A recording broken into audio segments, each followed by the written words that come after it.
Hello guys! Welcome to my vlog! First time my vlog. So another day, another vlog na naman tayo ngayon. So, karong buntaga kay murag kilom-kilom ang panahon diri sa among dapit kay nagsige na gyud siya og ulan. So everyday gaulan gyud siya.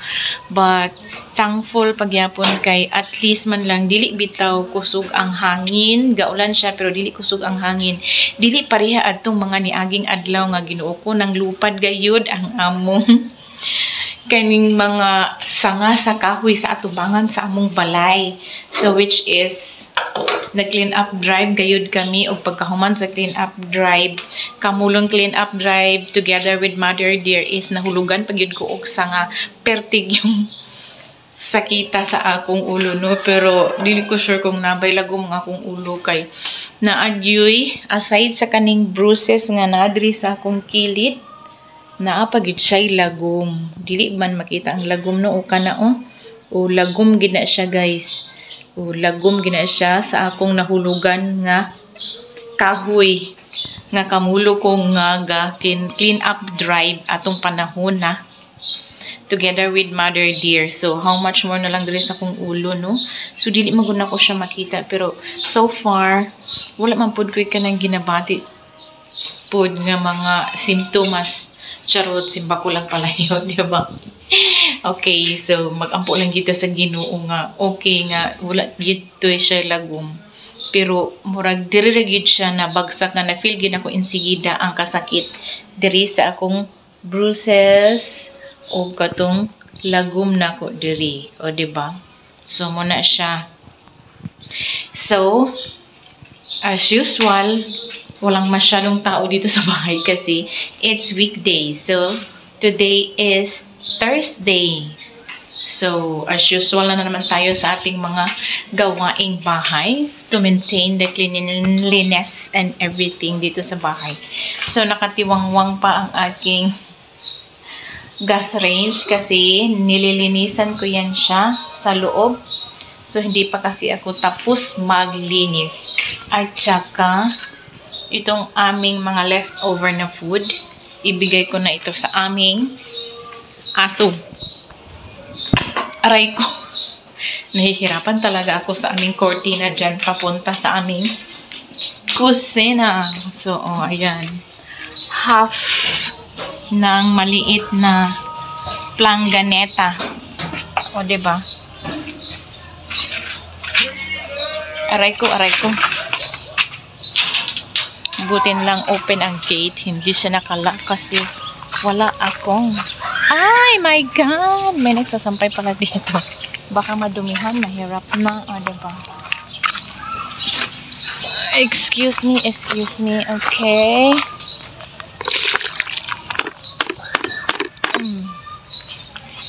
So, gumagala ngayon ang aming mga aso. Hindi ko alam. Ay, andito pala sila. O, ayan na mga pagkain nyo. Punta na kayo doon. Sige. Ay! Hala. O, ayan. Sige, kain ka na. Sige. Okay, kain na kayo. So, hinihintay lang pala ako ng aming mga aso. Oh, bakit kayo nakahinto dyan? Kain ka na. Diba? So, mix-mix na naman tayo sa ating mga pagsasalita dito sa aking video. Bisaya and Tagalog. Diba? Okay lang yan. That's light. So, ang dami ko na namang sinasampay dyan. Hindi pa yan natuyo.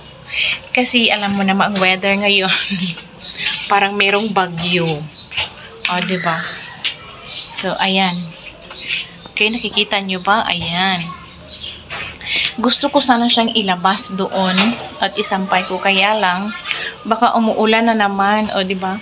Na meron akong narinig na pumapatak na mga kaunting patak ng tubig. So, baka ano siya? Umuulan na naman. So, mahihirapan na naman ako. Ibalik ko na naman siya sa dating paglalagyan. So, hindi ko na lang siya ilabas. Hayaan ko na lang siya doon hanggang sa matuyo. Pero, problema kasi yung mga kumot kasi yun. So, di bali, pag umiinit na ng konti, saka ko lang siya ilabas. Para at least naman. Diba? So, start na ko sa aking mga gawaing bahay. So, nakaligo na ako guys. Pero hindi pa ako nakapagsuklay. Kasi gusto ko kasi na ganito. Mas nagagandahan ako sa sarili ko pag ganito ang aking classy na hairstyle. Diba? Parang messy-messy na hair. Diba? So, nandito ako ngayon sa kwarto ni Mother Dear. At saka, ang kalat-kalat, hindi pa natupi. At saka, tinanggalan ko na siya ng beddings. At saka, mga pillowcase kasi nilabhan ko siya. Tapos, ang gagawin ko na naman ngayon ay maglilinis na naman ako dito sa loob ng kwarto ni Mother Dear at magpupunas ako dyan sa bintana. At saka, lagyan ko siya ng palitan ko siya ng cortina kasi tinanggal ko ang cortina dyan para malinisan ko siya ng mabuti ang mga jealousy dyan banda. O, diba? Yung against the light na yan, char. So, ayun. So, let's do the task again.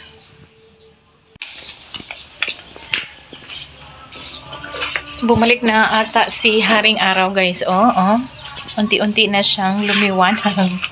So, kailangan kong ilabas ang aking mga nilabhan. Para at least matuyo siya ng kaunti.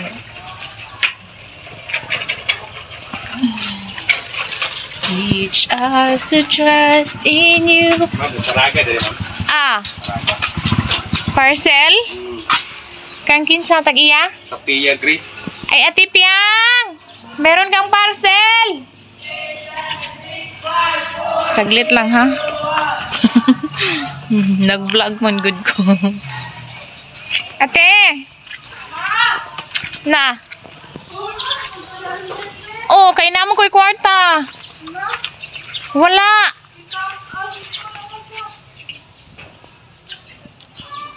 Wa, Jude? Na, ingno naman si Charles. Dito na lang ipa-deliver kay Charles. Kajut lang daw, ha? Na, wala man akong pera. Hindi man ako makabayad. Ay.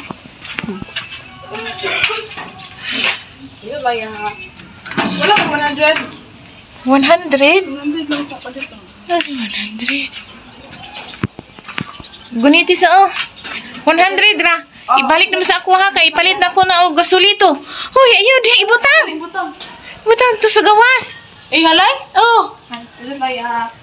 May dumating na parcel ng aking anak. Wala man siyang pera kasi yung wallet niya nandun daw sa kanyang Charles. Mabudol na naman ako ng 100 pesos nito. Bayaran mo ako, ha? Kay magpalit ba ako gasolito? Sugo ba akong mala?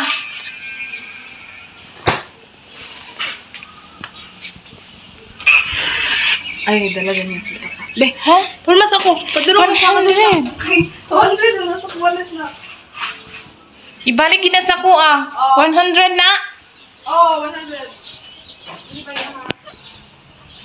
Na. Haman akong chinilas. Ay, nadala ko.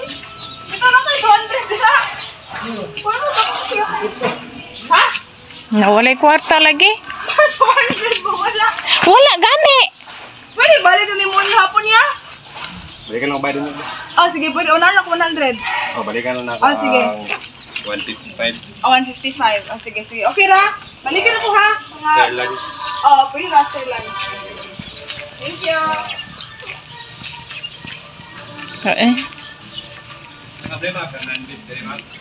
Fernandez, unahan. Fernandez, sa tumoy? Oh, Kaya yung high straight lang. kani. Sunod ani na balay. Balikan naman niya, ma'am. Okay, salamat lang. Okay. Okay, okay. Hala, ang ingay nila. Happy tea na lang. Ay, happy tea na lang. Ako na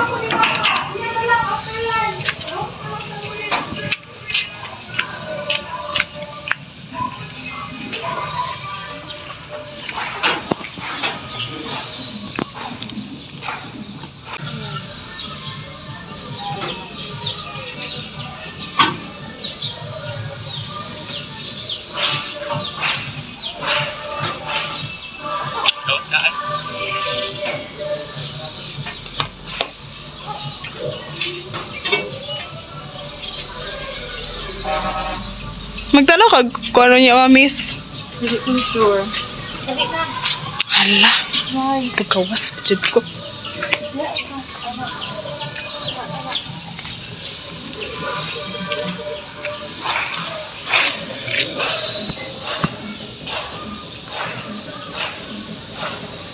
At nabuang na.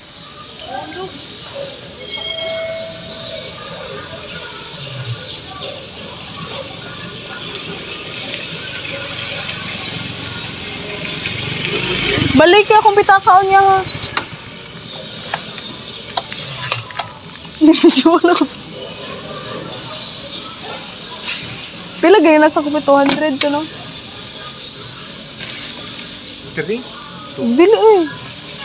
3 ba di ay? 2 man yata ambot. Thank you. Eh, paano ko na ni ma? Kita kami muntag. Ikaw na yun naman.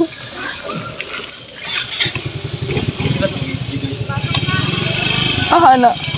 Balong ilaw.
yeah guys, nahuman ako og panglimpyo diri sa kwarto ni Mother Dear. So that's all for today's video guys. Thank you for watching and see you in my next vlog. God bless you all and please subscribe, like, comment and share. Bye.